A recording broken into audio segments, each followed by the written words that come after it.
Pessoal, vamos falar sobre a situação na Ucrânia, o que aconteceu de ontem para hoje. Particularmente, o evento mais relevante foi a tomada de Liman pelos russos. Liman é um vilarejo, a gente já esperava que ele fosse tomado, vamos entender o que isso significa no aspecto geral da coisa, né? Essas notícias foram sugeridas por Libertas também, Max Mar e mais um monte de gente. Obrigado aí ao pessoal que sugeriu as notícias. Obrigado a você que está assistindo o nosso vídeo. Se você gosta do nosso conteúdo, por favor, deixa o seu like, se inscreva aqui no canal para ajudar a gente a crescer, né? Pois bem, o que aconteceu de significativo ontem, né? Os russos continuam batalhando bastante aqui em Popasna, naquela frente de Popasna, mas o principal ponto, que é a estrada que liga Bakhmut a Severodonetsk, ou Lysychansk e Severodonetsk, continua funcionando, continua aberta. Isso é a parte mais importante. Como a gente mencionou ontem, ela chegou a ser tomada pelos russos. Os russos chegaram, inclusive, a colocar um ponto uma espécie de pedágio, um ponto de checagem, né? Um lugar ali onde eles verificavam quem é que estava passando, mas o exército ucraniano já liberou isso daí e ele já voltou a usar novamente essa estrada até Severodonetsk, o que é muito importante, porque aqui tem realmente muitas tropas ucranianas por aqui e elas precisam ser reabastecidas, né? Evidente que os russos estão querendo cortar essas tropas, fechar isso daqui, mas querer uma coisa, conseguir a outra. Por enquanto, eles estão sendo contidos aqui pelos ucranianos, né?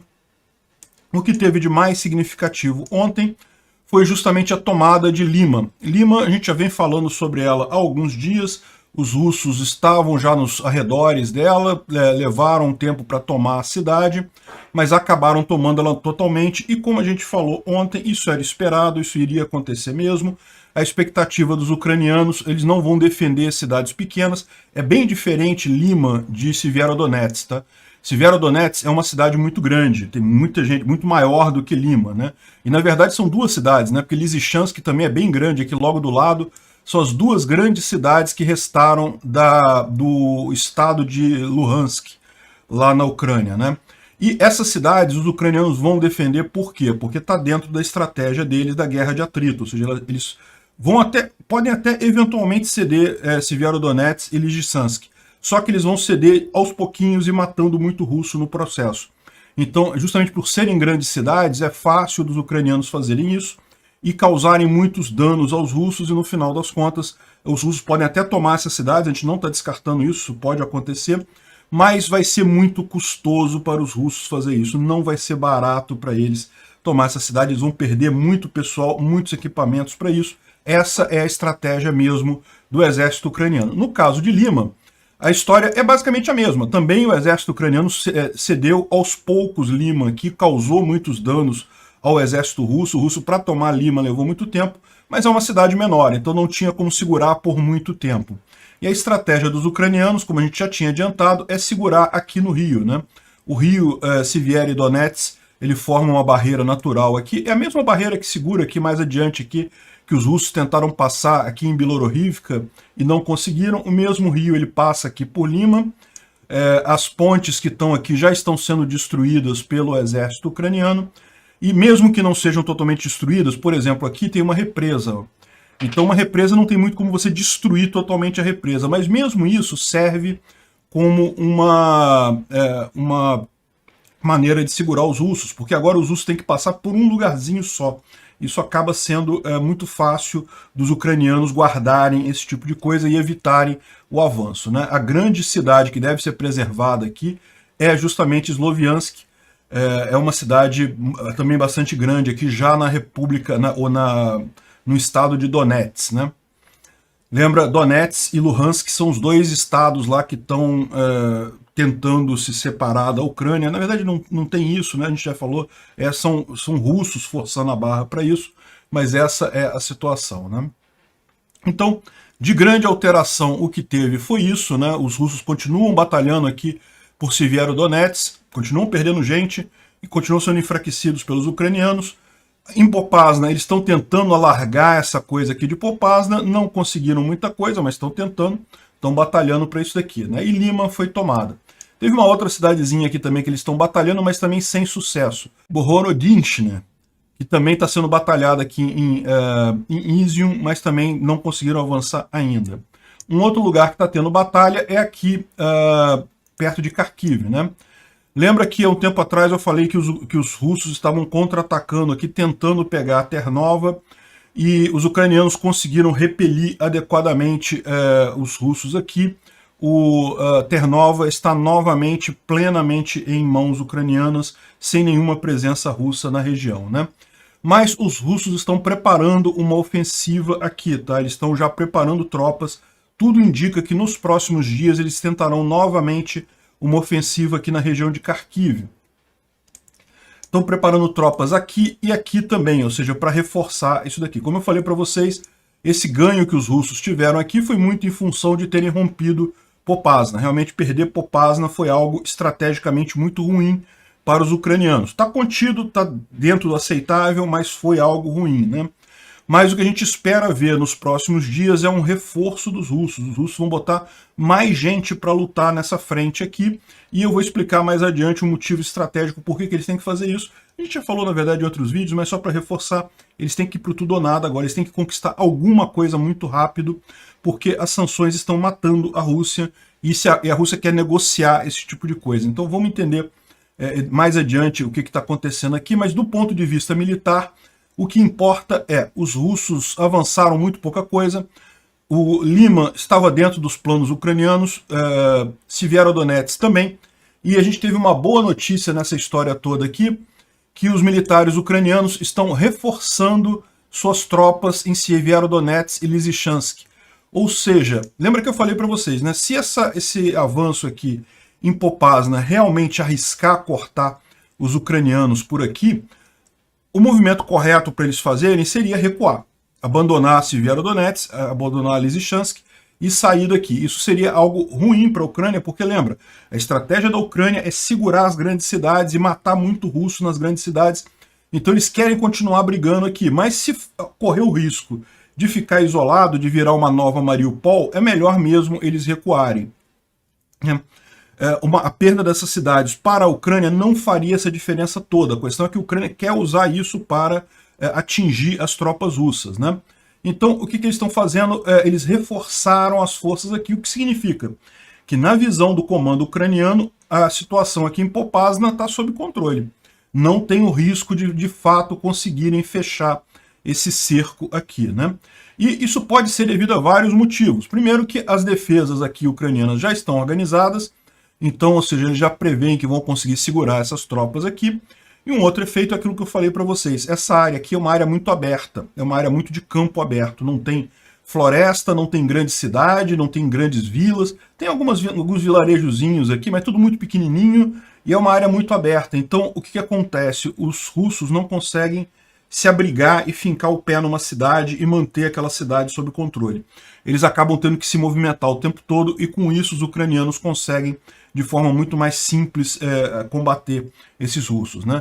Você ser o atacante já é sempre mais complicado do que a defesa, então mais complicado ainda fica quando você não tem um ponto de apoio, um ponto para se esconder nesse ataque, e é por isso que a gente tem visto que depois que Popasna foi tomada, essa área toda aqui cresceu muito, mas depois disso ela tem ficado mais ou menos parada, né? Não tem avançado tanto assim.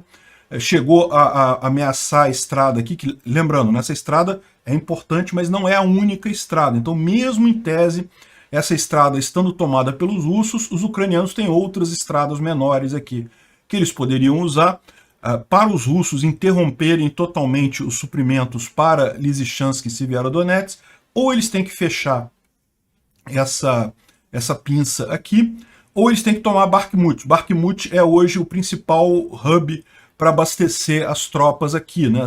Porque é uma cidade que está totalmente em controle ucraniano, não tem grandes ataques por enquanto, então ela consegue abastecer com certa facilidade essas cidades aqui. Repara que os russos estão caminhando para cá. É possível que a estratégia deles seja justamente tentar atacar Bakhmut. Vamos ver como é que isso caminha nos próximos dias, mas tudo indica, como eu disse, se o comando ucraniano está reforçando as tropas aqui nessa região, é sinal de que eles estão vendo a coisa positivamente, né? Mas lembra, é aquilo que eu falei, a gente vai ver nas próximas semanas um reforço muito grande dos russos, tá? Os russos estão indo para o tudo ou nada, porque as sanções estão machucando muito eles. Então eles têm que fazer alguma coisa, eles têm que conseguir um cessar-fogo, têm que ameaçar a Ucrânia de alguma forma para a Ucrânia aceitar voltar atrás e aceitar um cessar-fogo, negociação ou coisa do gênero e tentar derrubar as sanções. Mas nada disso vai acontecer, a guerra vai continuar e a Ucrânia está bem posicionada para isso daí, né? Pode perder uma cidade ou outra, isso é natural, parte da estratégia, mas muito em breve está chegando aí as armas do Land Leasing. O Land Leasing foi assinado há pouco tempo, agora que estão começando a chegar os carregamentos de armas do Land Leasing, aquele pacote de 40 bilhões de dólares lá do Biden também deve estar chegando por aí, e com isso a gente deve notar uma melhora significativa nisso daí, talvez uma contraofensiva ucraniana. Nesse momento, tudo que a Rússia quer é um cessar-fogo, é parar a guerra e negociar. A Ucrânia não vai dar isso para ela, né? Bom, aqui no Instituto para Estudo da Guerra, o que eles reforçam justamente é que houve ganhos incrementais com muita luta no leste da Ucrânia, ou seja, não teve nada excepcional nisso daí. As forças russas têm controle de 95% de Luhansk, do estado de Luhansk, e vão tentar continuar capturando isso daí nos próximos dias. E elas fizeram ganhos na última semana, mas sem realmente ter um avanço significativo, né? Na verdade, segundo eles fizeram a conta, eles falam isso mais adiante aqui, eu já li, que na verdade, se você considerar por área ganha, a gente já viu nas últimas semanas uma diminuição disso, né? Os russos, quando a partir do dia 15 de maio, mais ou menos, eles iniciaram essa ofensiva mais forte, realmente tiveram alguns avanços aqui significativos, pegaram Rubizny, pegaram Popasna, e isso fez muita diferença no final das contas, mas se você olhar nas últimas semanas, eles já não estão conseguindo avançar tanta coisa quando avançaram a partir do dia 15 de maio, né? Então, essa é a situação, mas lembra, por que teve esse grande avanço? Os russos botaram mais um monte de batalhões que eles trouxeram novinhos, zerados, lá da reserva deles, e tem mais 10 BTGs para entrar também. Então esperem que nas próximas semanas a gente ainda vai ver muita briga aqui. A Rússia está indo para tudo ou nada. Até o final de junho a gente deve ver uma briga muito feia nisso daí, né? Ao contrário do que a gente imaginava, que estava caminhando para um stalemate, parece que não. A Rússia está indo para tudo ou nada mesmo, né? Bom, aqui está falando sobre a questão de Lima, né, que foi retirado, né, os ucranianos saíram de Lima, abandonaram Lima, fecharam o ponto de controle deles aqui nas pontes. Isso foi feito de forma ordenada, essa é a boa notícia que eles falam aqui, que isso foi feito de forma ordenada, que não teve grandes problemas em termos de perdas ucranianas isso daqui, e o Rio, que vai ser a grande barreira natural a partir daí, né? A gente teve também uma thread do Chris Ou, que falou sobre essa situação, falando não, que pode estar o pessoal pode estar pessimista com a Ucrânia, porque está vendo esses avanços russos e coisa e tal, mas daí ele explica justamente aquilo que eu já falei para vocês aqui, na verdade, que na verdade a única coisa preocupante nessa história toda é Popasna, porque Lima já era esperado, ele fala aqui que Lima deve ser perdida nos próximos dias, e de fato, ele falou isso no dia 26, a gente está hoje no dia 28, e perdemos Lima, né? Normal, desculpa, 27 hoje, perdemos Lima, é normal isso. Severodonetsk e Lysychansk pode ser que sejam perdidos eventualmente. A ideia aqui é só mesmo causar dano aos russos, né? A grande coisa realmente nessa história toda foi Popasna, que não era algo que os ucranianos esperavam perder, eles esperavam manter Popasna, porque Popasna fica num lugar alto, então tem uma ascendência boa sobre a área em torno, e para o pessoal que faz artilharia é uma maravilha Popasna. Então os ucranianos realmente, isso aqui foi uma derrota, não deveriam ter perdido, mas tudo indica, como eu falei, que está sob controle isso daí, né? Aí ele fala aqui sobre as várias linhas de defesa antes de Severodonetsk, ou seja, em última análise o que ele fala está sob controle a coisa. Ainda sobre a derrota de Lima, já tem reporte nas últimas 24 horas de que as forças ucranianas explodiram as últimas pontes que haviam e a represa sobre essa região, de forma que vai evitar que os russos continuem avançando. Então, aparentemente, eles destruíram essas pontes e a represa também, a represa é essa daqui, para evitar que os russos consigam avançar por aqui, né? Não tem tantas pontes por aqui nesse rio, é um rio grande, tá? O Severodonetsk é um rio bem largo, não é um riozinho pequenininho, não. Então, é isso daí, vai ser usado como um apoio para evitar que as forças russas cheguem a Raihorodok e Mykolaiivka, que são as próximas cidades aqui, onde provavelmente os ucranianos vão estabelecer a segunda linha de defesa deles para preservar Slaviansk, né? Slaviansk é a cidade estratégica aqui, né?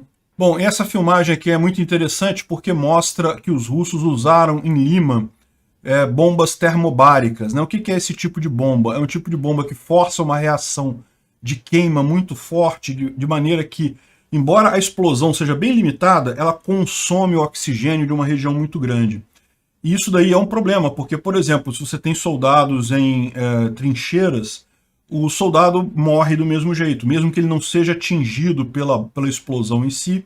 Como aquela explosão ela chupa o oxigênio, né, ela mata o oxigênio todo da região, eles usam um composto que é muito reativo com oxigênio, e daí a pessoa fica sem ar, né, ela acaba morrendo asfixiada. É uma coisa terrível esse tipo de bomba, e o que eles estão falando aqui é justamente a necessidade de MLRS, ou seja, esse tipo de coisa aqui, ó. Esse tipo de arma aqui que justamente permite aos ucranianos fazer um ataque de mais longo escopo, né, de mais longa distância, para evitar que os russos consigam usar essas armas deles nesse tipo de situação, né? E é lógico, a gente sabe como é que funciona esse negócio de guerra, os ucranianos fizeram bastante propaganda disso daqui, olha só, precisamos de MLRS. A gente falou sobre isso já há algum tempo atrás, que os Estados Unidos estavam meio receosos de mandar MLRS, porque isso poderia, em tese, ser usado para atacar até Moscou e coisa e tal, mas parece que justamente com essas imagens e com a situação no fronte, o general está falando que vai ser muito difícil, o que a gente vai ter em seguida, e não sei o que lá. Às vezes dá a impressão de que eles fizeram toda essa coisa de parecer que estão muito fracos, só para conseguir o MLRS, e de fato conseguiram, né? Parece que já tem a informação de que os Estados Unidos aceitaram, está preparando para mandar esse tipo de arma para a Ucrânia. Então, dentro lá do Land Lease, muito em breve os ucranianos vão estar recebendo essas armas. E faz quase a gente pensar que eles fizeram de propósito isso. Olha só, estamos quase perdendo aqui, precisamos de armas e coisa e tal. Enfim, a coisa tende a se resolver. Como eu falei, não vai ser rápido, tá, gente? A gente vai ter algumas semanas ainda de notícias ruins lá desse fronte na Ucrânia. Ainda vai ter avanço russo ainda pelas próximas semanas, mas a expectativa é positiva. Mais adiante a gente vai recuperar isso tudo, não vai ter problema nenhum. A única coisa que salva a Rússia nesse momento é um cessar-fogo. Só que a Ucrânia não vai aceitar isso. Tá cheio de gente na Europa querendo, tá um monte de gente, não, vamos ajudar o Putin, coisa e tal. Mas a Ucrânia sabe, né? Se fizer isso vai ser só adiar o problema por mais tempo. Foi exatamente isso que eles fizeram em 2015, quando assinaram o cessar-fogo. Na época, né? Aliás, diga-se de passagem, quando houve um movimento aqui dos russos querendo tomar aqui Donbás, eles chegaram até mais em frente. Se vier, Slaviansk estava em controle dos russos, Slaviansk, Kramatorsk, Severodonetsk, estava tudo na mão dos russos isso daqui. E os ucranianos retomaram essa área toda, iriam retomar tudo, tá? Os ucranianos iriam retomar tudo. Aí na época os russos falaram, não, vamos fazer um cessar-fogo, coisa e tal. Os ucranianos acharam que, pô, não, vamos... Sim, trocar território por paz, tá ok, a gente fecha aqui, a gente negocia diplomaticamente. O que aconteceu nesses 8 anos? Não avançou nada diplomaticamente, porque, lógico, os russos não têm interesse. Por que eles vão ceder o Donbás? Por que eles vão ceder a Crimeia? Não vão avançar nada diplomaticamente. E se fizerem isso de novo, agora vai ser a mesma coisa. Ah, não, vamos definir essa fronteira aqui, agora a gente negocia o resto. Não, não vai adiantar. Daqui a pouco estão querendo de novo isso daí, né? Bom, algumas curiosidades só para a gente complementar aqui a parte não militar da coisa. Está acontecendo um enorme crescimento do patriarcado ucraniano da Igreja Ortodoxa, né? Vocês sabem, a região toda ali, tanto a Rússia quanto a Ucrânia, quanto vários outros países na região ali, eles professam a fé cristã ortodoxa. Então é diferente da católica. A católica tem um papa que manda na coisa toda. Na ortodoxa não é bem assim. Você tem vários patriarcados, e esses patriarcados são independentes, não existe um mestre patriarcado total. Existe até o patriarcado de Constantinopla, que é considerado meio que superior aos outros, mas na verdade ele não manda nos outros, cada um é independente desses, né? Em 2019 houve uma briga muito grande para a Ucrânia justamente separar. Até então ela vivia sob o patriarcado de Moscou, então toda a igreja ortodoxa na Ucrânia obedecia ao Ciril, o patriarca ortodoxo na Rússia, né? Então foi criado um patriarcado na Ucrânia em 2019, Só que o que acontece, né? Nem todas as igrejas na Ucrânia aderiram a esse patriarcado. Na verdade, igreja é tipicamente uma coisa mais tradicional, eles não querem mudar tão rapidamente, né? E o que está acontecendo é que com essa guerra está aumentando exponencialmente a quantidade de igrejas que estão aderindo ao patriarcado da Ucrânia. 7,87% das igrejas agora na Ucrânia já estão ligadas ao patriarcado da Ucrânia mesmo. O que é um avanço muito grande, era muito menos do que isso que tinha originalmente. A tendência que a gente está vendo é que isso vai acabar englobando toda a Ucrânia, né? Até no lado religioso o Putin está perdendo com essa guerra, né?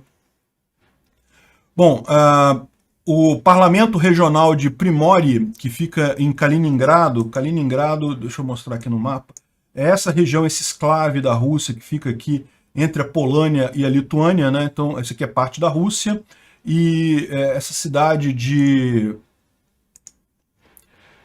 Primorie é uma cidade russa e é uma regional, uma capital regional ali do lugar, e vários membros do parlamento lá reclamaram da guerra, pediram o fim da guerra, causou uma confusão danada, o governador regional pediu que eles fossem expulsos e coisa e tal, mas mostra como é que já tem muita gente se levantando na Rússia contra essa guerra, né? Isso está sendo muito ruim para a Rússia e está ficando cada vez mais claro esse tipo de coisa, né? Uma outra informação interessante aqui é que aumenta a quantidade de bielorrussos lutando na Ucrânia contra os russos, né? A Bielorrússia ela está numa situação muito parecida com a Ucrânia. A única diferença é que, ao contrário da Ucrânia, que abandonou presidentes pró-Rússia, a Bielorrússia continua com um presidente, com Lukashenko, que é pró-Rússia, é amigo do Putin e coisa e tal. A gente contou a história dele lá num vídeo lá no Visão Libertária e tal. E existe um movimento muito forte para seguir o mesmo caminho da Ucrânia, ou seja, derrubar o Lukashenko e começar a se aproximar mais da Europa, se afastar da Rússia. Por que eles querem isso? Pelo óbvio, ser amigo da Rússia, meu amigo, é roubada. Olha só o que a Rússia faz com os vizinhos, então tem que se afastar mesmo desse tipo de país, né? E o que os belarussos, né, os bielorrussos estão vendo é que a melhor forma deles conseguirem isso é lutando na Ucrânia. Porque hoje eles não conseguem fazer um golpe aqui na Bielorrússia. Eles lutando com a Ucrânia, eles vão enfraquecer tanto a Rússia que no final das contas fica muito mais fácil eles fazerem um golpe mais adiante e derrubar Lukashenko, né?